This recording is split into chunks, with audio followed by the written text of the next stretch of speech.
नमस्कार, मैं are Kumar IT instructor. आप देख रहे हैं ज्ञान हिंट 24।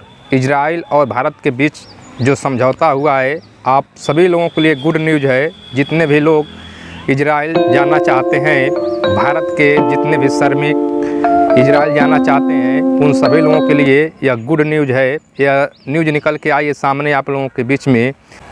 देखिए, आप लोगों को मालूम होगा इजराइल और हमास के बीच बहुत लंबे समय तक युद्ध चला है और युद्ध में इजराइल और हमास दोनों देशों को बहुत नुकसान हुआ है। अभी जितना भी नुकसान हुआ है, घर टूटे हैं, फूटे हैं, आप लोगों को स्क्रीन पर दिखाई दे रहा है। जितना भी ये घर आपको टूटा फूटा नज़र आ रहा है, तो यह चीज़ जितने भी वर्क होगा, ये टोटल इजराइल इंडिया गवर्नमेंट के ऊपर डिपेंड है, क्योंकि इजराइल और भारत में अच्छा खासा दोस्ती है। अभी दोनों देशों के बीच जो युद्ध चल रहा था, तो युद्ध विराम हो चुका है। इसलिए अभी जितने भी वर्क बाकी है इजराइल में, तो बहुत तेज़ी से काम चलने वाला है। जब युद्ध चल रहा था तो इजराइल और हमास के बीच में, तो वहाँ के जितने भी वहाँ के लोग वर्क कर रहे थे, काम कर रहे थे, अन्य देश के वर्कर जितने भी वहाँ पर काम कर रहे थे, तो सभी लोग इजराइल छोड़ के भाग गए थे। लेकिन उसी मुश्किल घड़ी में इंडिया के वर्कर और इंडिया सरकार इजराइल के साथ खड़ा था और उन लोगों का मदद किया और अपने श्रमिकों को भेजकर। इसलिए इजराइल इंडिया पर डिपेंड है। कोई भी देश कितना भी संपन्न क्यों ना हो, अगर वह युद्ध कर रहा है तो वह विकास के रास्ते पर नहीं, विनाश के रास्ते पर जा रहा है। लेकिन अच्छी बात यह है कि इजराइल और हमास के बीच में जो युद्ध चल रहा था, वह युद्ध अभी विराम अवस्था में आ चुका है और जितने भी इजराइल के नागरिक हमास द्वारा बंदी बनाए गए थे, सभी को छोड़ा जा रहा है। इसी समझौते पर युद्ध विराम हुआ है। तो युद्ध विराम जैसे ही हुआ है, वैसे ही आप लोगों के सामने एक अच्छी न्यूज़ निकल के आई है।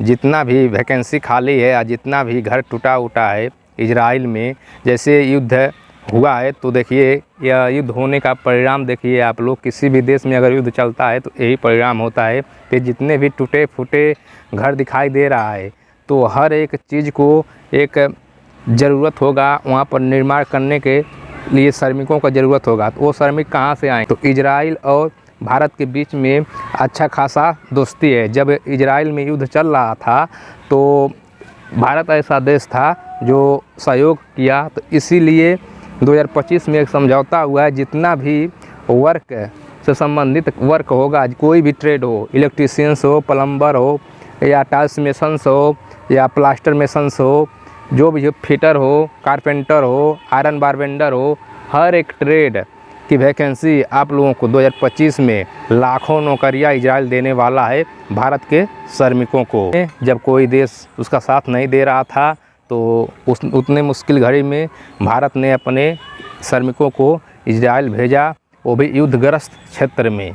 तो आज एक अच्छी खबर है कि अब युद्ध विराम हो चुका है। जितना भी वैकेंसी रुका हुआ है, जो भी प्रोसेस रुका है, जितने लोग अभी जा नहीं पा रहे हैं, तो वो लोग समझिए उन लोगों के लिए रास्ता खुल गया है। अब फ्लाइट स्टार्ट होने वाली है और इजराइल में अब काम जो भी होगा बहुत फास्ट होगा, क्योंकि अब इजराइल जितना भी टूटा फूटा है, वो अपना चीज़ एकदम मेंटेन करेगा और प्रोग्रेस करेगा, क्योंकि इजराइल का बहुत बड़ा नुकसान हुआ है और हमास का भी। देखिए, दो देशों के बीच में जब युद्ध होता है तो नुकसान दोनों देशों का होता है।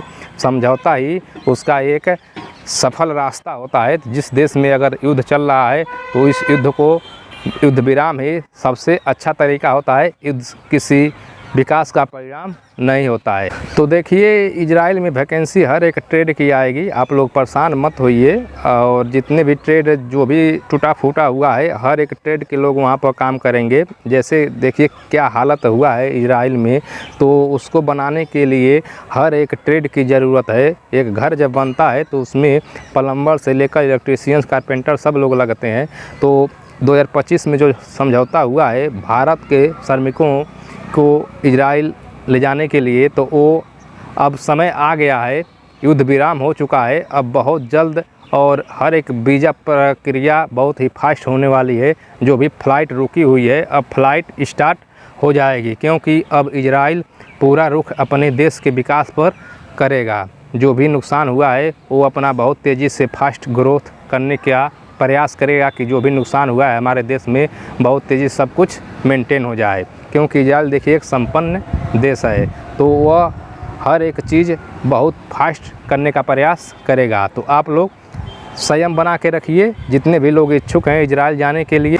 और इजराइल से संबंधित कोई भी क्वेरी हो तो इस वीडियो के कमेंट बॉक्स में आप लोग कमेंट करिए, और जो भी प्रोसेस है इजराइल संबंधित इस चैनल के वीडियो में सब कुछ बताया गया है। जो लोग चैनल पर नए हैं तो चैनल को सब्सक्राइब कर लीजिए और वीडियो जाकर देख लीजिए, हर एक चीज़ आप लोगों को मालूम हो जाएगा, प्रोसेस मालूम हो जाएगा कि गवर्नमेंट के थ्रू इजराइल कैसे जाते हैं। इस चैनल पर RPL ट्रेनिंग एग्ज़ाम सब कुछ बताया गया है, तो आप लोग जो लोग नए हैं तो प्लीज़ इस चैनल पर जाइए और हर एक वीडियो को देख लीजिए और अपना सपना साकार करिए। चलिए मिलते हैं नेक्स्ट वीडियो में किसी अन्य टॉपिक के साथ, तब तक के लिए नमस्कार, जय हिंद।